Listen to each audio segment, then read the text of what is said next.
এমন কিছু রান্না করতে পারে নাই। এটা হচ্ছে ডাল, মুড়ি ঘন্টা আর কি, আর এটা হচ্ছে ডিম ভাজি। তো এটা হচ্ছে আমার খাবার। এই খাবারটা ছিল দুপুরের জন্য, অথচ রাত্রে খেতে হচ্ছে। পরিস্থিতি মানুষকে এতটাই ভয়াবহতায় পৌঁছে দেয় যেটা কল্পনাও করা যায় না।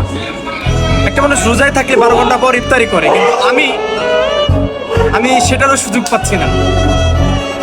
14 ঘন্টা পর খেতে বসেছি। এটাই হয়তো বা জীবন। আর এই জীবন অতিবাহিত করতে হচ্ছে কত বছর করতে হবে তাও আমি বলতে পারি না।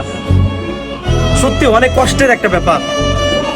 এই জন্য আপনাদের মাঝে শেয়ার করলাম। আমি জানি না কে কেমন ভাবে নেবেন বিষয়টা, তবে সত্যি ভাই প্রবাস অনেক কঠিন। বিশেষ করে একটা ছেলে মানুষ অনেক কষ্ট করে এই প্রবাসে।